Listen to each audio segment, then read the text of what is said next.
இன்னைக்கு தளிகை வந்து மாம்பழ வத்த குழம்பு, பலாமுசுல வந்து மோர் கூட்டு, அப்புறம் உருளைக்கிழங்கு பொடுத்தல்.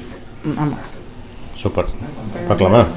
என்ன பண்ணுறேன்னா, இந்த நறுக்கி வச்சுருக்கேன் அந்த பலாமுசு, அதை வந்து நல்லா கொஞ்சம் வேக போட்டுன்றேன். காய்க்கு உப்பு போட்டுன்ட்டு மஞ்சப்பொடி போட்டு ஜலம் விட்டு அதை போட்டு நல்லா வெந்துட்டுருக்கோம். ஜலம் மட்டும் கொஞ்சம் பார்த்துட்டு ரொம்ப விட வேண்டாம். ஆனால் மோர் கூட்டுனால மோர் வேறு விடணும். கொஞ்சம் ஒரு வேகிற அளவு கொஞ்சம் விட்டா போகிறோம். வெந்துட்டுருக்கட்டும். உருளைக்கிழங்கு வந்து ஒரு பாதி வேக போட்டுருக்கேன். குட்டி குட்டி மாங்காயும் பண்ணலாம், மாம்பழமும் பண்ணலாம். மாம்பழம் போட்டால் ஸ்வீட் இருக்கனால வெல்லம் போட வேண்டாம். சப்போஸ் மாங்காய் பண்ணால் கொஞ்சம் வெல்லம் போட்டுக்கலாம். இது வந்து கட் பண்ண வேண்டாம், முழுசாக எடுத்து அலமின்ட்டு சும்மா அப்படி ஒரே ஒரு இடத்துல ஒரு கீட்டு இருக்கிறது. இல்லை ஓப்பன் இல்லை, சும்மா வந்து உள்ளே இறங்கிறதுக்காக போட்டிருக்கேன். போட்டு அப்படியே ஜலத்தில் போட்டுருவேன். இப்படி ஒரு சும்மா ஒரு கீரை ஃபுல்லாக இது பண்ண அப்படியே முழுசாக சாப்பிட்றல. இலை போடும்போது நம்ம எத்தனை பேர் இருக்குமோ அத்தனை பேர் போட்டிருக்கேன். அப்படியா? அப்படியே முழுசாக சாப்பிட்றலாம். முழுசாக சாப்பிட்றலாம். அதனால் இது மாம்பழத்தில் சாம்பார் வைக்கலாம்ல? சாம்பார் வைக்கலாம், வச்சு காமிச்சிருக்கோம். வேறு அப்படியே வேகட்டும். ஒரு சின்ன நெல்லிக்காய், ஓரளவுக்கு குட்டி நார்மல் கொஞ்சம் பெரிய நெல்லிக்காய் சைஸ் இருக்கு இல்லையா, கொஞ்சம் எடுத்துகிட்டு இருக்கேன். சின்ன நெல்லிக்காய், பெரிய நெல்லிக்காய்? பெரிய நெல்லிக்காயில் சின்னதாக இருக்குது சைஸு. இது வந்து இந்த புளி ஜலத்திலே வெந்தால் தான் நல்லாயிருக்கும். அதனால் புளி ஜலத்தை விட்டுட்டு கொஞ்சோண்டு உப்பு, மஞ்சப்பொடி போட்டுருவேன். ஓகே.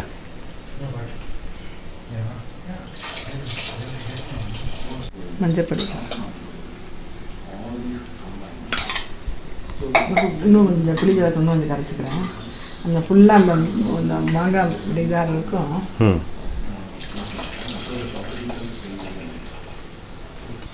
இந்த குழம்பு கொஞ்சம் வறுத்துன்றேன். மாம்பழ குழம்புக்கு வறுத்துன்றேன்.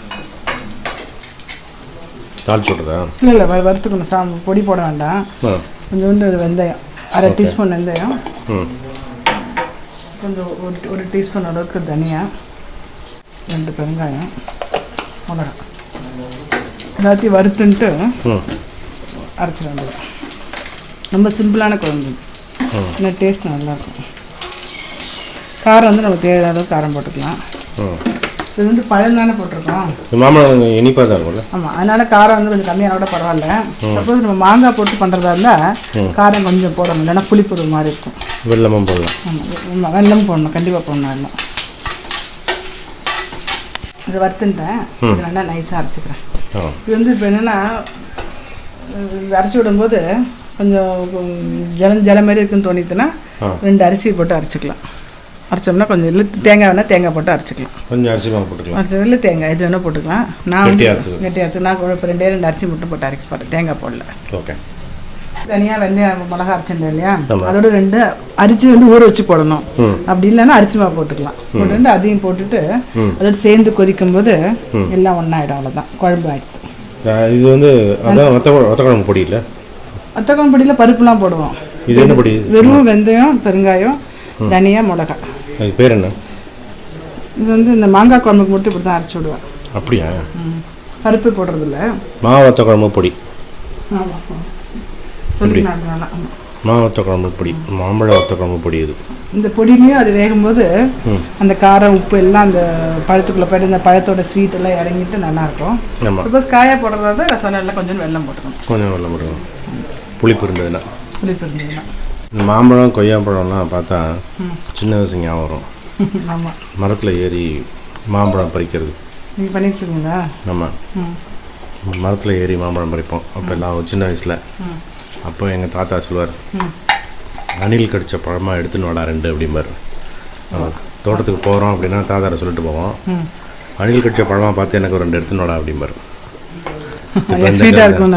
ஆமாம், இந்த காலத்துல எல்லாம் ஹோட்டல்ல எல்லாம் டீ டேஸ்டர்னு இருப்பாங்க, அதுக்கு ஒரு போஸ்டே இருக்கு. அவங்க வந்து டேஸ்ட் பண்ணி அவங்க வந்து grade A, grade B, grade சொல்லிட்டாங்கன்னு வச்சுக்கோங்க, அந்த ஐட்டமுக்கு ரேட்டே ஜாஸ்தி. அவங்க வந்து எல்லாத்தையும் டெஸ்ட் பண்ணிவிட்டு சொல்லுவாங்கல்ல, இன்க்ரீடியன்ஸு, டேஸ்ட்டு, குவாலிட்டி எல்லாம் டெஸ்ட் பண்ணிவிட்டு கிரேட் கொடுத்துரும். அது மாதிரி அணில் வந்து சாப்பிட்டு போச்சுன்னு வச்சுக்கேன், அது வாசனை தெரியும் அணிலுக்கு. எல்லா பழத்தையும் கிடைக்காது. ஆமாம், ஆக்சுவலாக அணில் ஜென்ரலாக என்ன சொல்லுவோன்னா, மார்க்கெட்லாம் போகும்போது இப்போ இருக்கிற சுச்சுவேஷனில் இந்த தக்காளி, கத்திரிக்காய் எல்லாமே கூட 2 பூச்சி பேர் இருந்ததுன்னா அதை வாங்கலாம், தப்பு இல்லை. அது வந்து அப்போ ஃபெர்டிலைசர் நிறைய இல்லை அர்த்தம் அப்படின்னால. ஆமாம், அது மாதிரி இப்போ அது மாதிரி டீ அந்த காலத்துலேயே இப்படி வச்சுருக்காங்க. அனிமல்ஸே அப்படி இருந்திருக்குல்ல. அதான் நேச்சுரல் டீ டேஸ்டர் வந்து இந்த அணில் இந்த மாதிரிலாம். ஆனால் இப்போ எல்லாம் வந்து அதை பார்த்தா நம்ம வாங்குறதே கிடையாது. ஆமாம், பல பலன் இருந்தால் தான் வாங்குகிறோம். நம்ம அவியல் கரைக்கிற மாதிரி தான். பச்சை மிளகா, ஜீரகம், தேங்காய் நல்லா நைஸாக அரைச்சிக்கிறேன். தேங்காய், பச்சை மிளகா, ஜீரகம் நம்ம அவியல் கரைக்கிற மாதிரி தான் அரைச்சிட்டுருக்கேன். இந்த தயிர் வந்து கொஞ்சம் எடுத்து வச்சுருக்கேன். ஓகே, இது வேகட்டும், வெந்ததுக்கப்புறம் காமிக்கலாம். ஓகே, இது அவியலுக்கும் அந்த மோர் கூட்டுக்கும் டிஃப்ரென்ஸ் வந்து இது ஒரே காய், அவியல்னா எல்லா காயும் ஒரு 4-5 காய், அதான் டிஃப்ரென்ஸ் இல்லையா? அது தவிர ப்ரிப்ரேஷன்லாம் ஒன்று தான். சூப்பராக தெரியுது, எல்லாம் தெரியுது. கரெக்ட் தானே? கரெக்ட் தான். ஓகே, கீரை மசியலும் கீரை கொஞ்சோண்டு இருக்குது. அக்கா கீரை போட்டேன். இது கொஞ்சம் லேட் ஆகும் இல்லை வெந்துடுத்து. சில இது கொஞ்சம் அந்த இதெல்லாம் சேர்த்து போட்டாங்க. அந்த இது ஓரளவுக்கு வெந்துடுத்து போகிறோம். அரைச்சி விழுத போட்டு ஒரு கொதி வரட்டும். வந்ததுக்கப்புறமா மோர் விடணும். அந்த குழம்பு நல்லா கொதிக்கிறது பார்த்தீங்களா? இது வெந்துடுத்து. இப்போ அதாவது வந்து உப்பின்னு இருக்குது பார்த்தீங்களா? அப்படின்னு வெந்துடுத்துன்னு அர்த்தம். இந்த மாதிரி ஒரு லிக்விட் இந்த மாதிரி ஸ்டேட்டில் வேணும்னா இப்படி எடுத்துடலாம். இன்னும் கொஞ்சம் திக்காகனா அடுப்பு சிம்மில் வச்சோன்னு வச்சுங்களேன். இதெல்லாம் சமையல்லாம் பண்ணி முடிக்கிறதுக்கு வச்சு நல்லா மாதிரி இன்னும் சுண்டி கலர் வந்து இந்த மாதிரி ரெட்டிஷ்லேருந்து போய் கொஞ்சம் ப்ரௌனிஷாக வந்துடும். நல்லா மெரூன் கலர் வந்துடும். ஆமாம், வத்தனால அப்படியே இருக்கட்டும் கொஞ்சம் நேரம். எதுக்கு நல்லா கொதிக்க விட்றோம், எல்லாத்தையும் போட்டு கொதிக்க விட்றோன்னா அப்போ தான் இந்த மாங்காய்க்குள்ளே எல்லாம் இறங்கும். காரம் உப்பு எல்லாம் இன்னும் கொஞ்சம் வத்தணும். வத்தட்டும். அடுத்தது இங்கே வந்து இந்த உருளைக்கிழங்கு வந்துட்டு இறக்கிடுறேன்.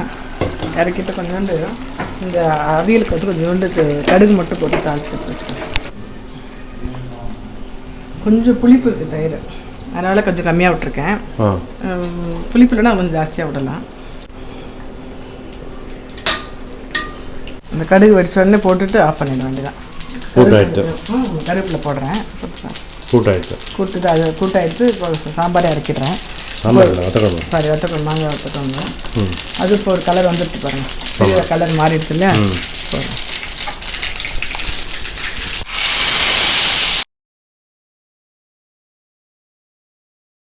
போட்டேன். அதேமாரி குழம்பு கூட ஆஃப் பண்ணிட்டேன். அந்த குழம்புக்கு கொஞ்சம் கடுகும் 2 கருவேப்பிலையும் தாளிச்சுக்கோட்டேன்.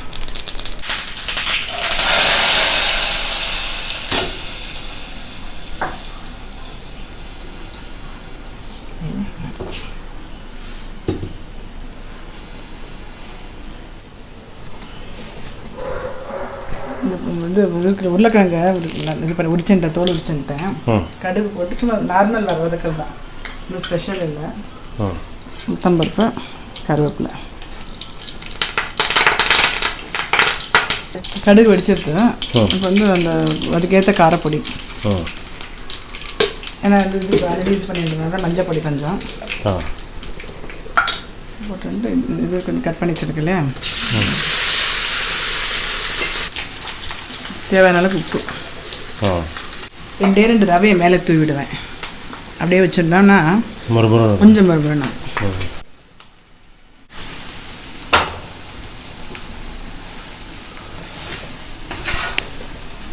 அது அடுப்பு அப்படியே சிம்மில் வச்சிடுறேன்.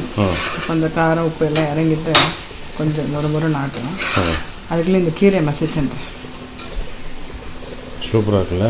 பார்க்க நல்லா. இது கூட கொஞ்சம் வெந்துடுத்து. அடுப்பு அப்படியே சிம்மில் வச்சுக்கலாம், பிரச்சனை இல்லை. சிம்மில் வச்சுட்டு நல்லா மசிச்சுட்டு வெறும் ஆஸ் யூஷுவல் கடுகு, உளுத்தம்பருப்பு, ஜீரகம், மிளகாய், பெருங்காயம். நெய் கீரைக்கு நெய் விட்டால் நல்லாயிருக்கும். அந்த கீரைக்கு கொஞ்சோண்டு உளுத்தம்பருப்பு, ஜீரகம், ஒரே ஒரு மிளகாய் நெய்யில் போட்டு வறுத்துருக்கேன். இது ஆல்ரெடி உப்பு போட்டிருக்கோம். ஸோ இது ஆல்ரெடி நல்லா மசிச்சு தான் இருக்கும், ஒன்றும் இது இல்லை. அந்த அப்படி போட்டுட்டு இது ஆச்சு எல்லாமே பண்ணிட்டாங்க. கீரை மசியல் கிடையாது. ஆமாம், நம்ம பாட்டில் எப்பயும் வந்து தான் வாங்கணும். இப்போ அந்த சம்மர்னால பாடி கூலாகும், எல்லாருக்கும் பிடிக்கும். மாம்பழம் வத்தக்குழம்பு, பலாமுசுல மோர் கூட்டு, தண்டு கீரை மசியல், உருளைக்கிழங்கு பொடிச்சது. Super. Thanks sister, you are awesome.